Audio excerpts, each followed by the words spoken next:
మన video first time చూస్తున్నట్టయితే please do subscribe and like and share. Subscribe to my channel. So, ఈరోజు నేను chicken pakodi recipe చెప్తాను. So, నేను 2 కిలోస్ చికెన్ తీసుకున్నాను. రోట్లో దంచుకున్న అల్లం వెల్లుల్లి పేస్ట్ ఒక చిన్న ముద్ద. సో, ఇలా బాగా కలిపేసుకోవాలి. కలిపేసిన తర్వాత మనం కావాల్సిన ఇంగ్రీడియంట్స్ అంతా మనం పక్కన పెట్టేసుకొని ఉండాలి. తర్వాత దాంట్లో నుంచి ఒక లెమన్ తీసి బాగా స్క్వీజ్ చేసేసాను. సో, 2 కిలోస్ చికెన్ కాబట్టి నేనైతే 3 లెమన్స్ యూజ్ చేశాను. జ్యూసీగా అండ్ సాఫ్ట్ పీసెస్ అన్నవి గట్టి పడకుండా సాఫ్ట్‌గా ఉంటాయని.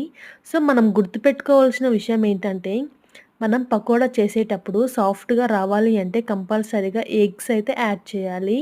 నేను 2 కిలోస్ చికెన్ తీసుకున్నాను కాబట్టి 2-3 ఎగ్స్ యాడ్ చేసుకోవచ్చు. నేనైతే 2 ఎగ్స్ యాడ్ చేశాను.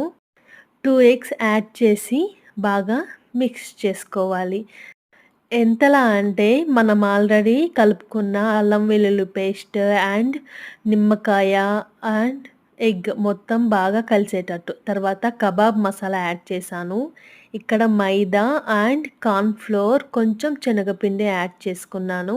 సో, ఇలా కలిపేసుకోవడమే. తర్వాత తగినంత ఫుడ్ కలర్ కూడా వేసుకుంటే టేస్ట్ బావుంటుంది. చూడడానికి కొంచెం టెంప్టింగ్‌గా ఉంటుంది.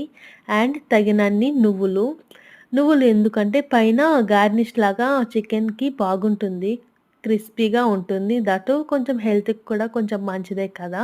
కాబట్టి నేను నువ్వులు కూడా యాడ్ చేసుకున్నాను. సో, ఇవన్నీ కలిసేటట్టు బాగా కలుపుకోవాలి. ఒకవేళ మీకు క్వాంటిటీ అవ్వచ్చు కొంచెం గట్టిగా అనిపిస్తే మనం తగినన్ని వాటర్ కూడా యాడ్ చేసుకొని కొంచెం అలా స్ప్రింకిల్ చేస్తూ కలుపుకుంటే చికెన్ సెట్ అయిపోతుంది. ఇలా కలిపేసామనుకోండి చికెన్ పకోడీ రెడీ అయిపోతుంది. సో, తగినంత సాల్ట్, ఒక లిటిల్ బిట్ పించ్ ఆఫ్ పసుపు కూడా యాడ్ చేసుకోండి. నాకు కార్న్ ఫ్లోర్ కొంచెం తక్కువ అనిపించింది. నేను మళ్ళీ యాడ్ చేసుకున్నాను. కార్న్ ఫ్లోర్ వేయడం వల్ల క్రిస్పీనెస్ అవ్వచ్చు అండ్ టేస్ట్ అవ్వచ్చు చాలా బావుంటుంది. అండ్ కొంచెం ఫుడ్ కలర్ కూడా. ఫుడ్ కలర్ ఎందుకంటే పకోడీ కొంచెం రెడ్డిష్‌గా ఉంటేనే కదా టెంప్టింగ్‌గా ఉంటుంది. కాబట్టి food colour is mandatory. And అంతే ఇలా బాగా కలిపేసి మనం ఫ్రీజర్‌లో అవ్వచ్చు, ఫ్రిడ్జ్‌లో అవ్వచ్చు 2-3 అవర్స్ అయినా వదిలేసేయాలి. వదిలేసిన తర్వాత గోరువెచ్చగా ఉన్న ఆయిల్‌లో ఇలా ఫ్రై చేసేసుకోవడమే. చాలా సింపుల్‌గా చేసుకోవచ్చు అండ్ ఈజీగా చేసుకోవచ్చు. అండ్ మనం ఫ్రిడ్జ్‌లో పెట్టుకుంటే 2-3 డేస్ వరకు అస్సలేం కాదు. అంతే.